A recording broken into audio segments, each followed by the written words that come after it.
lot of fun clicking through your website and looking at the fabrics and the patterns. And I want you to tell us a little bit about yourself and what motivated you to start your sustainable business. Sure. Well, my name is Polina, and I'm the founder of Good Fabric, which is an online store selling sustainable fabrics that don't cost the earth. That's my motto, essentially. My story began when I was made redundant during COVID, but actually, it was my second redundancy in a row. So I was quite frustrated with how my career was happening or not happening, essentially. So in lockdown, it allowed me to kind of step back, regroup, and see what I enjoyed the most. And like most of us, in lockdown, we got into the habit of baking, cooking, doing all the crafts that we couldn't do because we didn't have time. So I got into sewing massively. And because my background prior Good Fabric has been in fashion, I worked as a product developer for about 12 years. So when it came to sewing, I was like, I could sew stuff fabrics. I know how to do it. I've been doing it for 12 years. So it kind of was like my hobby meeting my experience from my jobs. And it just made sense at that point. Yeah, and how would you say that you got started? Because I know like I think that I can sew, but you're probably much better. But how did you turn that from a passion to a full-blown business? Um, well, I think like a lot of innovations or ideas or projects that come out of frustration of something, Mhm. or because you can't find something, so there was something missing. And for me it was frustration in my jobs. So as a product developer, we would create products, or packaging was a big part of my job. And sustainability was always something that we've talked about. Yeah. It was something for big companies like a box to tick. We have to be sustainable. What can we do? And usually it would be like a bare minimum. Hmm. And then, when you look at the costs, the buyers would want to push the cost down. And usually they would say, okay, let's not use, this paper, let's use cheaper paper. Let's not use organic, let's use just normal. So sustainability was kind of, it should have been a non-negotiable, but usually was the thing that was always compromised on. Ah, It's quite frustrating because that's what I do, that's yeah. what I was hired to do, but then it was all down to cost eventually, and it would be dismissed. Yeah. So when it came to starting my own thing, you know it was like a non-negotiable. The sustainability is going to be at forefront of it, Yeah. um, because I don't have to answer to anyone, which is a great thing. So Yeah. yeah, it's yeah, everything starts with the sustainability in a sense. Hmm. Yeah. Yeah. And then I guess I'm curious, so how do you classify whether a fabric is sustainable versus unsustainable? How did you come up with that rubric for yourself? Yeah. So when it comes to fabric sustainability, there's many layers to it. Mhm. Um, you can look at it from a human point of view, as in who made it and the factories, or you can look at it from the fiber point of view, what it's made out of, or how does it look, how does it affect the people or the planet. So there's so many layers, and each layer can be always improved on. So Mhm. when it comes to sourcing fabrics, I look for fabrics with certification, and each certification will ensure either that it's chemically safe to Mhm. the end user, which is us, or it is safe for the planet, that Mhm. there's no waste, or that the waste is being reused and used again. So Mhm. there's different layers. So my criteria is always starts with accreditations, which, sorry, it's my trick of the trade, I suppose. Each accreditation comes with a certification number. Not to Okay. get too geeky about it, but you can always check those numbers. So you can go into the database of, let's say, organic certifications such as GOTS. You type in the number and it will tell you exactly if the factory is approved, if the way it's stored is being managed is approved, if the farmers are being paid the right wage. Everything can be checked online if it has accreditation. So that's my kind of a must have. You can't just Yes. you can't just say it's organic and then not have the science to back it up, I suppose. Yeah. Yeah. That's basically transparency. So Yes. yeah, very cool. Okay. Lovely. And are there any innovative fabrics that you're looking into? I know, I think people always like thinking, oh, my clothing is made of banana peel or something. But I don't know if you look down these avenues and what obstacles you might encounter. Yeah. Um, I say I'm a sucker for innovation for sure. I love innovative fabrics. I think it's just the people who invent it are so clever. It's just, my mind doesn't go that way. Oh, there is some wood chippings. Can I make a fabric out of it? Somebody I'm sure can.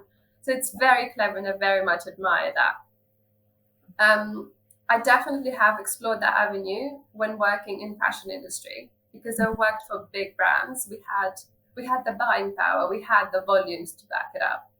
As a small brand, my number one obstacle when it comes to sourcing directly from mills would be the minimum order quantity. They want 1,000 yards, and I'm not there yet.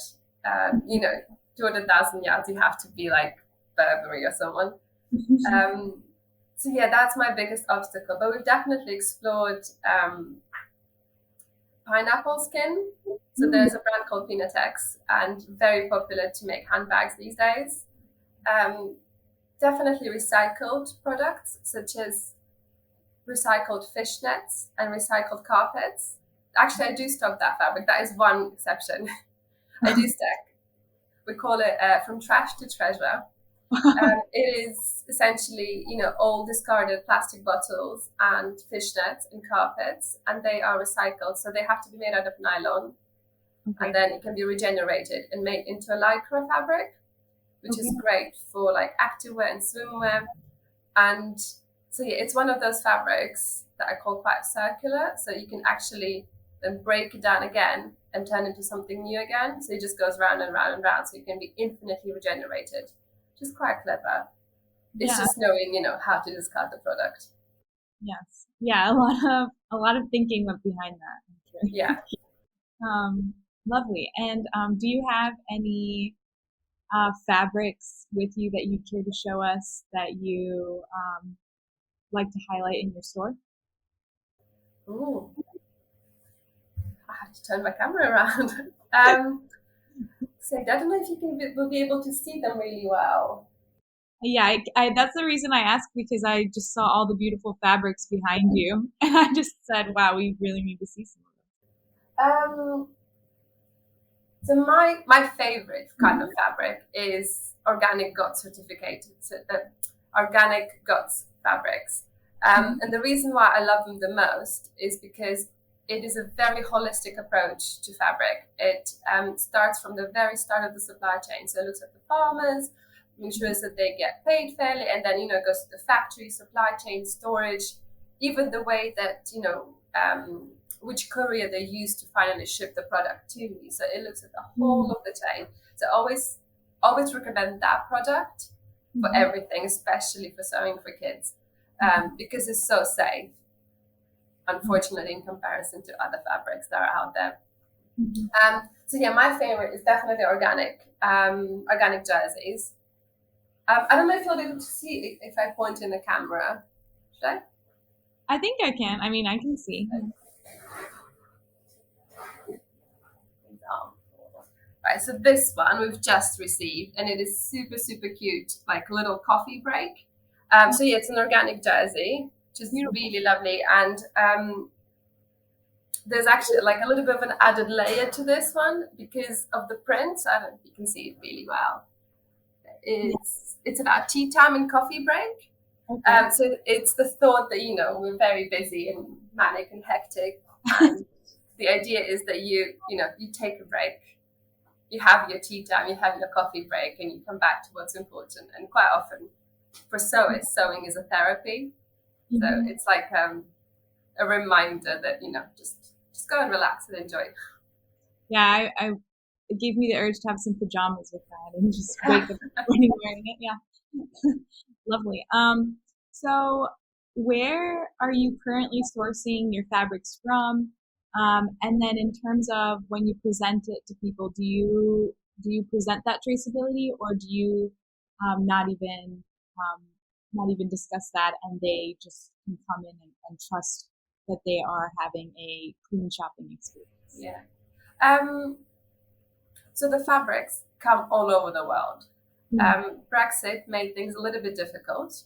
mm, You know, not many wholesalers or distributors want to deal with the UK these days because it just added paperwork.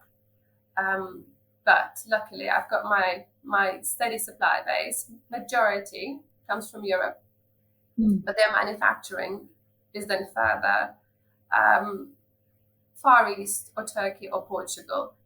One thing that Brexit has done is increase the paperwork, but that means that whenever a supplier sends me fabrics, they have to declare exactly where the fabric is manufactured. So even if I buy from Denmark, it will say, it's made in South Korea.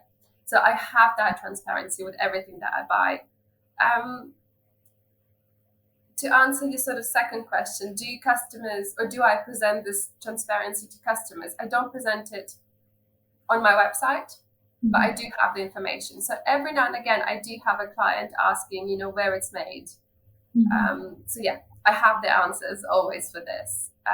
I don't think it's that important for them at this stage because they come to me already knowing the good mhm. fabric is like safe place to buy. So they Yeah, don't have to worry too much about it. But yeah, if they want to, it's there. yeah. I think that makes sense too, because you're trust you're establishing that trust with your clients, and so you're doing the work. You're doing that work for them. Lovely. So can you tell us a bit about the challenges when you're sourcing sustainable fabrics? Like if you want to pursue a new fabric, what does that look like? Um, Putting yourself out there with a new supplier. Um, I would say the biggest challenge when it comes to sourcing sustainable fabrics is finding them. Mm, There are so many mills and factories and wholesalers that will use sustainability as like a marketing tool or a buzzword, or they'll say, oh yes, we're sustainable, but there is mhm, nothing to back it up. mhm, There's no proof. There is nothing that will gives me that confidence that they are. mhm. um, so yeah, it's just, I guess, finding those little gems of factories that proudly put sustainability at the forefront of their manufacturing. So yeah, finding them is the hard bit. Have you ever gone down a path with a manufacturer and found that they weren't sustainable? Like how do you sleuth? Do you just rely on their certifications, or are there things that kind of give away that they're just greenwashing? Luckily, I haven't had any issues with my supply base in terms of you know, them not being sustainable. Mhm, My supply base is quite tight, and I choose those suppliers mostly because all of their production focuses on sustainability. So it's not like they've got just a little bit of this and a little bit of that. No, their whole manufacturing is based on either organic or tencels. Or, so mhm. luckily, yeah, I've got a good factories. Yeah, Not and to worry. yeah, and then when you are sourcing for like a small business versus DIY, like how does that look different when you're dealing, yeah, with a small business or just somebody walking to the store? Yeah. So my background prior Good Fabric has been in production and development, so I know firsthand all the issues and all the problems and all the difficulties that a small brand will have when it comes to starting their supply chain. So when they come to me, they feel quite relieved because, yeah, we get each other. Yeah. What I see time and time is that they say, we want sustainable fabric. And I ask them, what does that mean to you? And they can't answer. So often they know that they need to tick that box. They know the customer, the final customer, the consumer out there in the market does want sustainable product, but the brands themselves don't know what What they're that looking for. looks.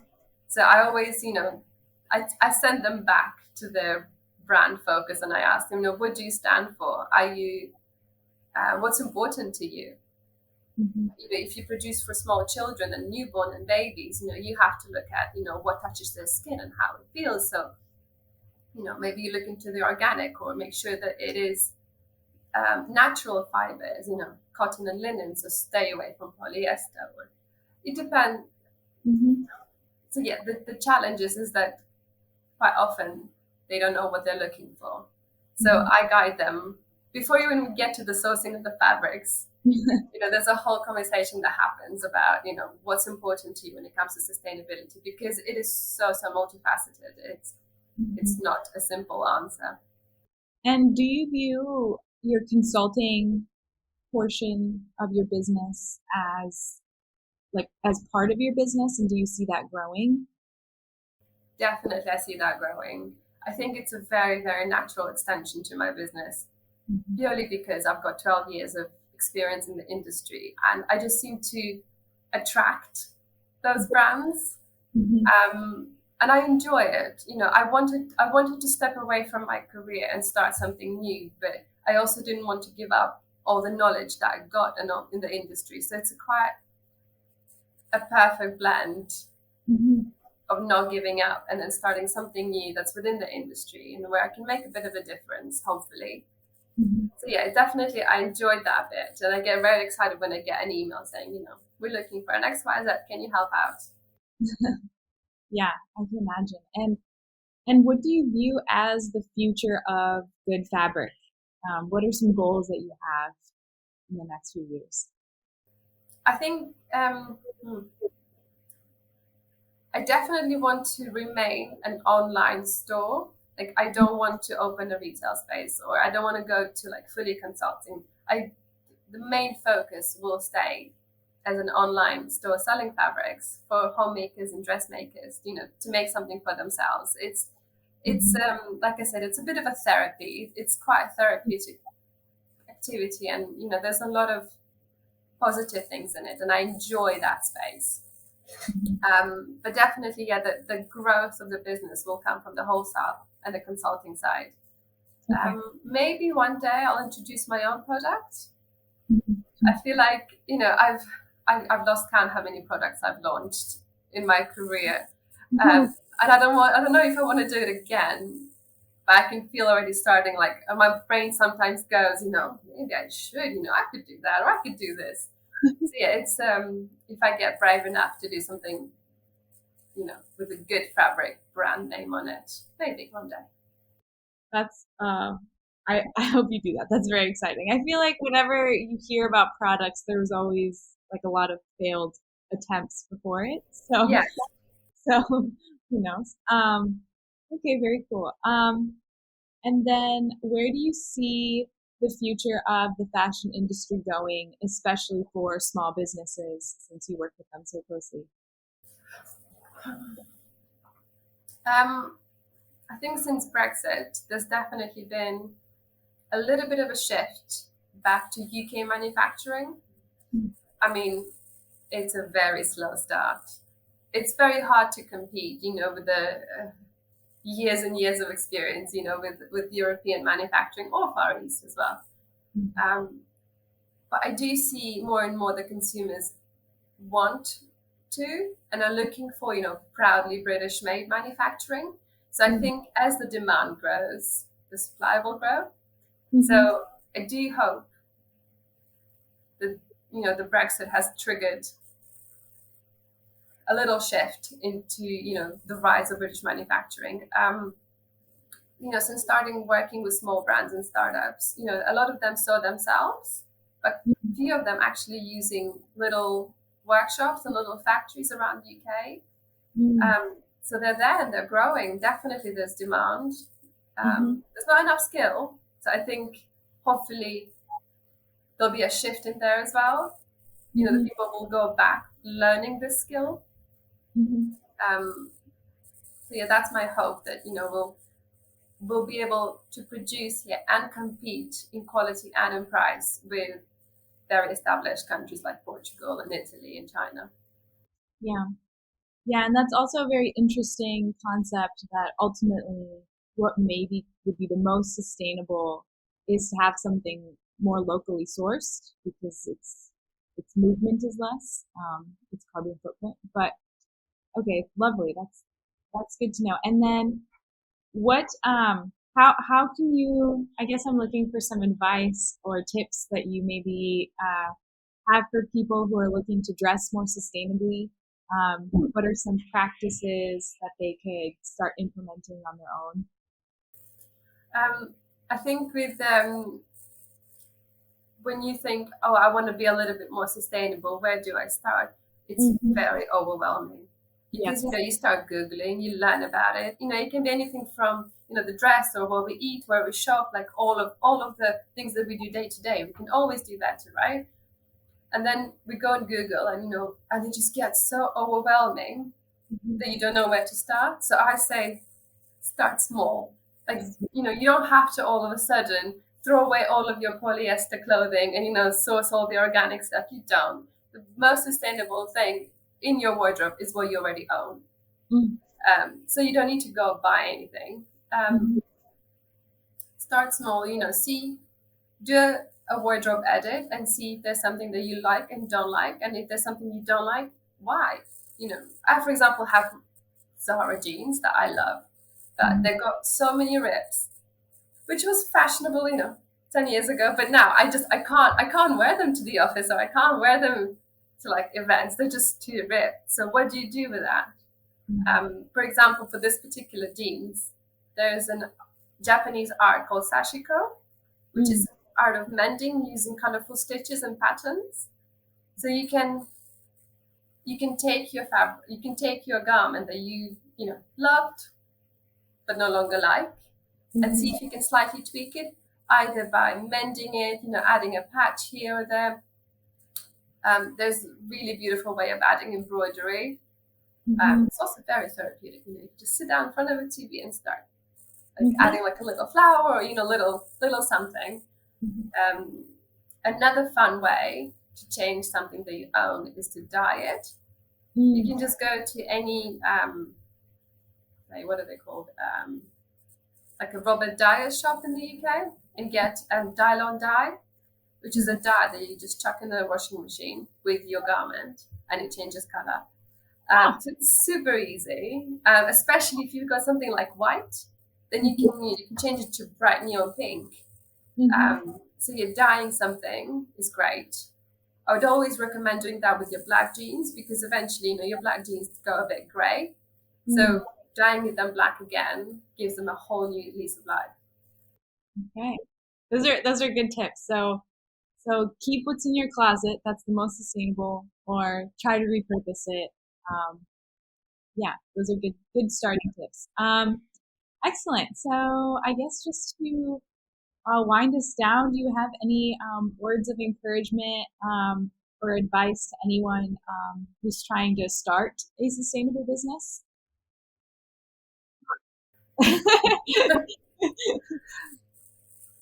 I would say if you're looking to start something new of your own, whether it's within the fashion industry or just in a sustainable space, I think know what you stand for. You can't be everything. You can't, we all got profit to make, bills to pay. So you can't tick every single sustainability box. So choose what's most important for you and stand by it. Don't deviate from it. To give you an example, I get fabric. I have a zero plastic policy. Mm. which means no polyester as well. That no matter how beautiful polyester fabric is, it's just not going to be sold in good fabric because it's against the very basic principle rule of good fabric. So yeah, knowing strongly of who you are and what you stand for when it comes to sustainability gives you a good like brand identity, and Mm-hmm. then you can build on that. But don't try to be everything at the same time. You can't. That's good advice. I feel like that's good advice just for me in my life, and I'm not even trying to start a business. Yeah, that's good. Great. So I really enjoyed our time. Is there anything else you want to say or that we didn't get to that you'd like to share? Oh, you're putting me on the spot. Yeah, like, for half an hour, I put you on the Yeah, spot.